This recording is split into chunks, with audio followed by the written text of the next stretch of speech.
ओम शांति। आज हम 16 अप्रैल 77 की अव्यक्तवाणी सुनते हैं।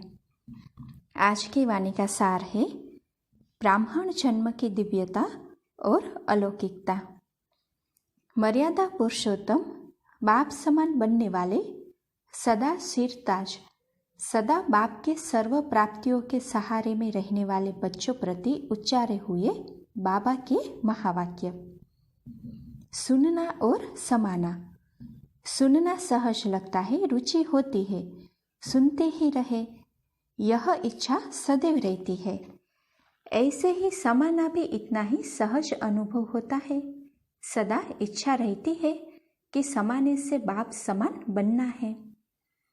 समाने का स्वरूप है बाप समान बनना। तो अभी तक फर्स्ट स्टेज पर हो, सेकंड स्टेज पर हो व लास्ट स्टेज तक हो। लास्ट स्टेज है सुनना और बनना। सुन रहे हैं, बन ही जाएंगे, बनना ही है। कल्प पहले भी बने थे, अब भी अवश्य बनेंगे। यह बोल लास्ट स्टेज में समाप्त हो जाते हैं। एक एक बोल जैसे जैसे सुनते जा रहे हैं, वैसे वैसे बनते जा रहे हैं। लास्ट स्टेज वालों का लक्ष्य और बोल स्वरूप द्वारा स्पष्ट दिखाई देगा। जैसे पहला पाठ आत्मा का सुनते हो और सुनाते हो, लास्ट स्टेज वाली आत्मा सिर्फ शब्द सुनेगी, सुनावेगी नहीं, लेकिन साथ साथ स्वरूप में स्थित होगी। इसको कहते हैं बाप समान बनना। स्वयं का व बाप का स्वरूप व गुण व कर्तव्य सिर्फ सुनाएंगे नहीं, लेकिन हर गुण और कर्तव्य अपने स्वरूप द्वारा अनुभव कराएंगे। जैसे बाप अनुभवी मूर्त है, सिर्फ सुनने वाले नहीं हैं, तो ऐसे फॉलो फादर करना है। जैसे साकार में बाप को देखा, सुनाने के साथ कर्म में स्वरूप में करके दिखाया। सुनना, सुनाना और स्वरूप बन दिखाना तीनों ही साथ साथ चला। ऐसे सुनना और सुनाना और दिखाना साथ साथ है। अभी तक जितना सुना है उतना ही समाया है, विश्व के आगे कर दिखलाया है। महान अंतर है व थोड़ा सा अंतर है, रिजल्ट क्या है? सुनना और सुनाना तो कॉमन बात है। ब्राह्मणों की अलौकिकता कहाँ तक दिखाई देती है? जैसे बाप के महावाक्य है कि मेरा जन्म और कर्म प्रकृत मनुष्य को सदस्य नहीं, लेकिन दिव्य और अलौकिक है। बाप दादा के साथ साथ आप ब्राह्मणों का जन्म भी साधारण नहीं, दिव्य और अलौकिक है। जैसा जन्म, जैसा दिव्य नाम, वैसा ही दिव्य अलौकिक काम है। जैसे हर एक लौकिक कुल की मर्यादा की भी लकीर होती है, ऐसे ब्राह्मण कुल की मर्यादाओं की लकीर के अंदर रहते हो। मर्यादाओं की लकीर संकल्प में भी किसी आकर्षण वर्ष उल्लंघन तो नहीं करते हैं, अर्थात लकीर से बाहर तो नहीं जाते हैं। शूद्रपन के स्वभाव व संस्कार की स्मृति आना अर्थात अछूत बनना, अर्थात ब्राह्मण परिवार से अपने आप ही अपने को किनारे करना। तो चेक करो कि सारे दिन में बाप का सहारा कितना समय रहता और अपने आप किनारा कितना समय किया। बार बार किनारा करने वाले बाप के सहारे का अनुभव, बाप के साथ साथ रहने का अनुभव, बाप द्वारा प्राप्त हुए सर्व खजानों का अनुभव चाहते हुए भी नहीं कर पाते हैं।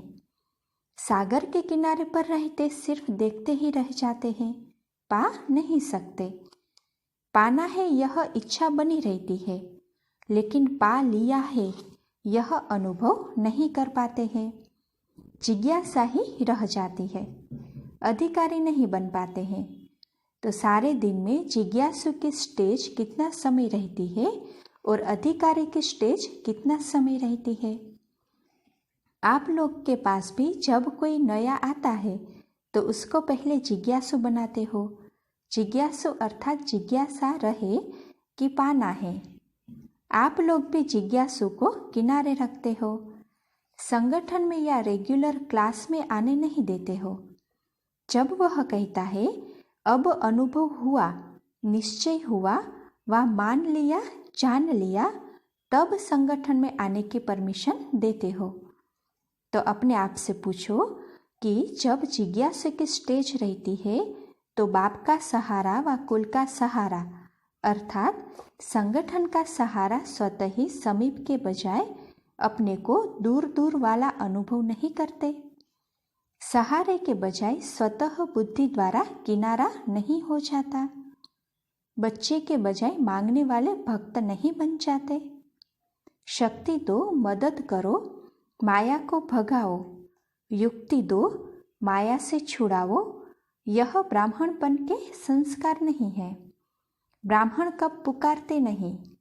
ब्राह्मणों को स्वयं बाप भिन्न भिन्न श्रेष्ठ टाइटल से पुकारते हैं। जानते हो ना आपके कितने टाइटल्स हैं? ब्राह्मण अर्थात पुकारना बंद, ब्राह्मण अर्थात सिरताज, कभी भी प्रकृति व माया के मोहताज नहीं। तो ऐसे सिरताज बने हो। माया आ जाती है अर्थात मोहताज बनना।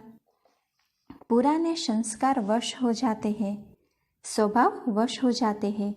यह है मोहताजपन। ऐसा मोहताज बाप के सिरताज नहीं बन सकता। विश्व के राज्य के ताजदारी नहीं बन सकता। बाप के सिरताज बनने वाले स्वप्नों में भी मोहताज नहीं बन सकते। समझा? रियलाइज करो। अब सेल्फ रियलाइजेशन कोर्स चल रहा है ना। अच्छा, सदा अपने ब्राह्मण कुल की मर्यादा के लकीर के अंदर रहने वाले मर्यादा पुरुषोत्तम, सुनने सुनाने और समान बनने वाले, अभी अभी स्वरूप से दिखाने वाले सदा सिरताज, सदा बाप के सर्व प्राप्तियों के सहारे में रहने वाले श्रेष्ठ आत्माओं को बाप दादा का याद प्यार और नमस्ते। दीदी जी से मुलाकात है, वह सुनते हैं। जाना और आना कहेंगे। जाना और आना तब कहें जब साथ छोड़कर जाता। कहाँ से भी जाना होता है। जाना अर्थात कुछ छोड़कर जाना। लेकिन यहाँ जाना और आना शब्द कह सकते हैं। यह है तो भी साथ है, वहाँ है तो भी साथ है। जो सदा साथ रहता, स्थान में भी और स्थिति में भी, तो उसके लिए जाना नहीं कहेंगे।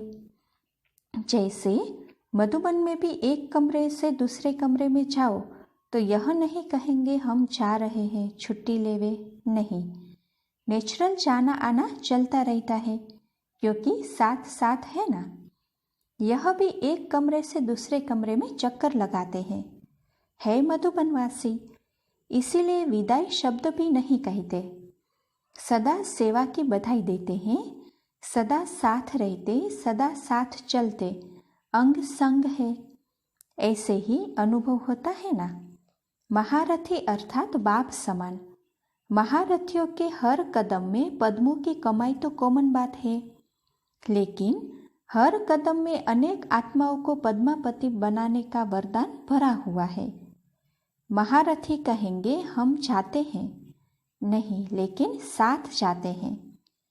महारथियों की सर्विस नैनों द्वारा बाप से प्राप्त हुए वरदान अनेकों को प्राप्ति कराना अर्थात अपने द्वारा बाप को प्रत्यक्ष करना है। आपको देखते देखते बाप की स्मृति स्वतः आ जाए, हर एक के दिल से निकले कि कमाल है बनाने वाले की, तो बाप प्रत्यक्ष हो जाएगा। बाप आप द्वारा प्रत्यक्ष दिखाई देगा और आप गुप्त हो जाएंगे। अभी आप प्रत्यक्ष हो, बाप गुप्त है। फिर हर एक दिल से बाप की प्रत्यक्षता के गुणगान करते हुए सुनेंगे। आप दिखाई नहीं देंगे, लेकिन जहाँ भी देखेंगे तो बाप दिखाई देगा। इसी कारण जहाँ भी देखे वहाँ बाप ही बाप है। तो यह संस्कार लास्ट में समा जाते हैं, जो फिर भक्ति में जहाँ देखते वहाँ तू ही तू कह पुकारते हैं। लास्ट में आप सबके चेहरे दर्पण का कार्य करेंगे। जैसे आजकल मंदिरों में ऐसे दर्पण रखते हैं जिसमें एक ही सूरत अनेक रूपों में दिखाई देती है।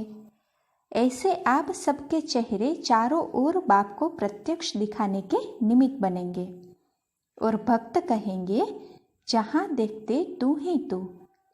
सारे कल्प के संस्कार तो यहाँ ही भरते हैं, तो भक्त इसी संस्कार से मुक्ति को प्राप्त करेंगे। इसीलिए द्वापर की आत्माओं में या मुक्ति पाने का संस्कार या तू ही तू के संस्कार ज़्यादा इमर्ज रहते हैं, तो अपने व बाप के भक्त भी अभी ही निश्चित होते हैं। राजधानी भी अभी बनती है तो भक्त भी अभी बनते। तो भक्तों को जगाने जाती हो व बच्चों से मिलने के लिए जाती हो। चेक करना है कि इस चक्कर में मेरे भक्त कितने बने और बाप के बच्चे कितने बने। दोनों का विशेष पार्ट है। भक्तों का भी आधा कल्प का पार्ट है और बच्चों का भी आधा कल्प का अधिकारी है। भक्त भी अभी दिखाई देंगे या अंत में। जो नौधा भक्ति करने वाले नंबर 1 भक्त माला के मण के होंगे, वह भी प्रत्यक्ष यहाँ ही होने हैं। विजय माला भी और भक्त माला भी, क्योंकि संस्कार भरने का समय संगम युग ही है। भक्त अंत में पुकारते रह जाएंगे, हे भगवान हमें भी कुछ दे दो। यह संस्कार भी यहाँ से भरेंगे और बच्चे साथ का अनुभव करेंगे। अच्छा, ओम शांति।